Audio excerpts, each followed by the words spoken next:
the 10 major causes of failure in leadership.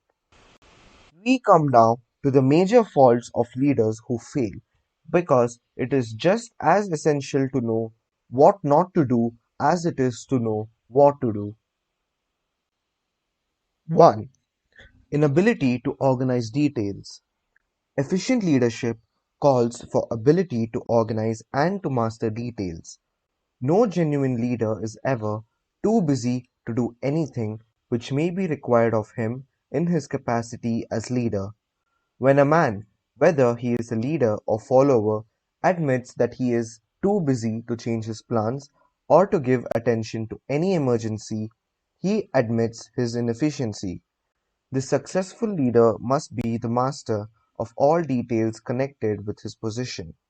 That means, of course, that he must acquire the habit of relegating details to capable lieutenants.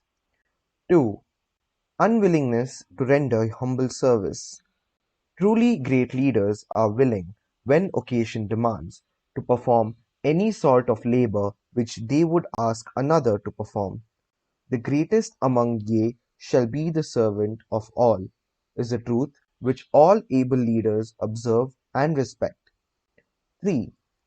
Expectation of pay for what they know instead of what they do with that which they know. The world does not pay men for that which they know. It pays them for what they do or induce others to do. 4. Fear of competition from followers. The leader who fears that one of his followers may take his position is practically sure to realize that fear sooner or later. The able leader trains understudies to whom he may delegate, at will, any of the details of his position. Only in this way may a leader multiply himself and prepare himself to be at many places, and give attention to many things at one time. It is an eternal truth that men receive more pay for their ability to get others to perform than they could possibly earn by their own efforts. An efficient leader may, through his knowledge of his job and the magnetism of his personality, greatly increase the efficiency of others and induce them to render more service and better service than they could render without his aid. 5. Lack of imagination. Without imagination, the leader is incapable of meeting emergencies and of creating plans by which to guide his followers efficiently. 6. Selfishness. The leader who claims all the honor for the work of his followers is sure to be met by resentment. The really great leader claims none of the honors.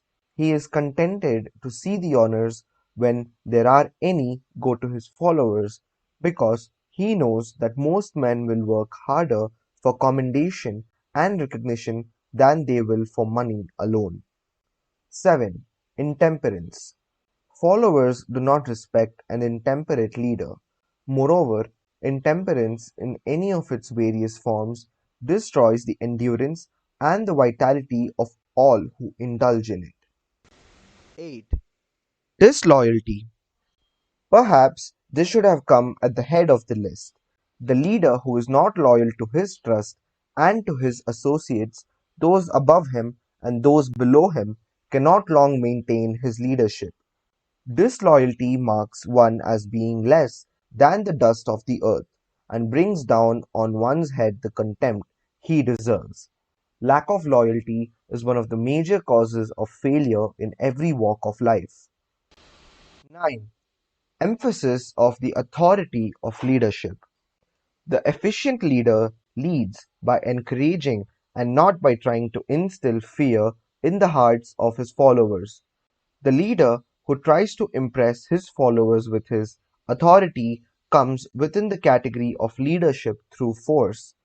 If a leader is a real leader, he will have no need to advertise that fact except by his conduct, his sympathy, understanding, fairness, and a demonstration that he knows his job.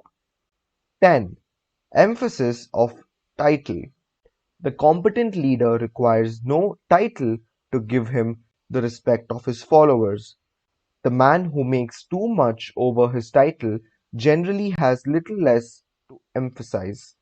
The doors to the office of the real leader are open to all who wish to enter, and his working quarters are free from formality or ostentation. These are among the more common of the causes of failure in leadership. Any one of these faults is sufficient to induce failure. Study the list carefully if you aspire to leadership, and make sure that you are free of these faults. Some fertile fields in which new leadership will be required. Before leaving this chapter, your attention is called to a few of the fertile fields in which there has been a decline of leadership, and in which the new type of leader may find an abundance of opportunity. First, in the field of politics, there is a most insistent demand for new leaders, a demand which indicates nothing less than an emergency. The majority of politicians have, seemingly, become high-grade, legalized racketeers. They have increased taxes and debauched the machinery of industry and business until the people can no longer stand the burden. Second, the banking business is undergoing a reform. The leaders in this field have almost entirely lost the confidence of the public. Already the bankers have sensed the need of reform, and they have begun it. Third, industry calls for new leaders. The old type of leaders thought and moved in terms of dividends instead of thinking and moving in terms of human equations. The future leader in industry, to endure, must regard himself as a quasi-public official whose duty it is to manage his trust in such a way that it will work hardship on no individual or group of individuals. Exploitation of working men is a thing of the past. Let the man who aspires to leadership in the field of business, industry, and labor remember this.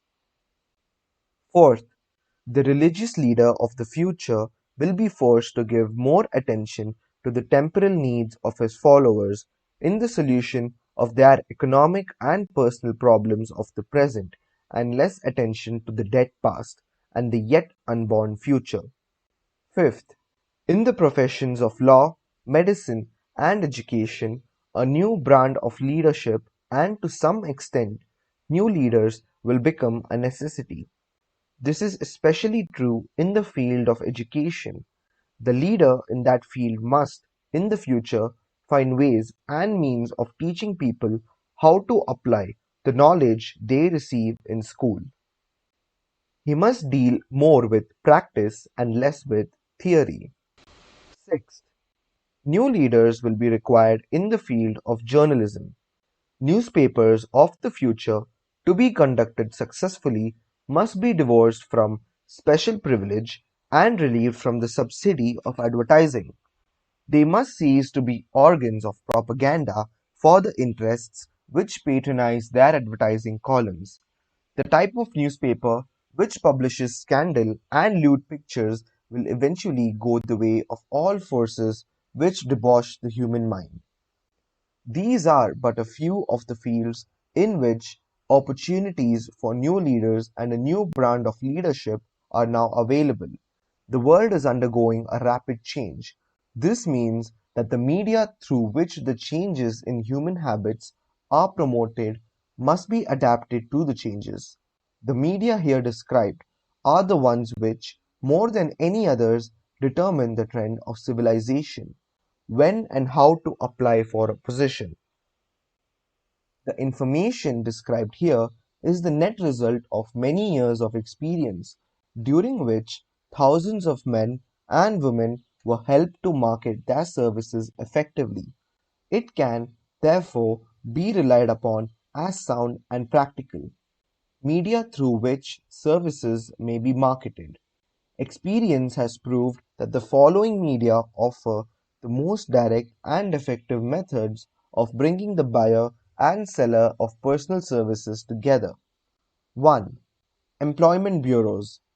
Care must be taken to select only reputable bureaus, the management of which can show adequate records of achievement of satisfactory results. There are comparatively few such bureaus. 2. Advertising in newspapers, trade journals, magazines, and radio. Classified advertising may usually be relied upon to produce satisfactory results in the case of those who apply for clerical or ordinary salaried positions. Display advertising is more desirable in the case of those who seek executive connections, the copy to appear in the selection of the newspaper which is most apt to come to the attention of the class of employer being sought. The copy should be prepared by an expert who understands how to inject sufficient selling qualities to produce replies. 3. Personal letters of application directed to particular firms or individuals most apt to need such services as are being offered. Letters should be neatly typed, always and signed by hand. With the letter should be sent a complete brief or outline of the applicant's qualifications.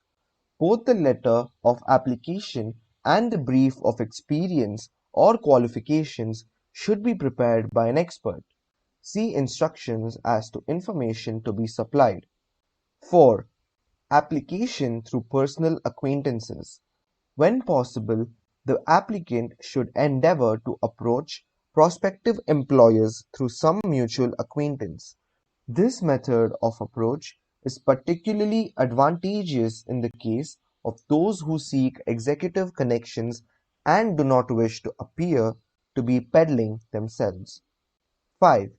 Application in person. In some instances, it may be more effective if the applicant offers personally his services to prospective employers, in which event a complete written statement of qualifications for the position should be presented, for the reason that prospective employers often wish to discuss with associates one's record.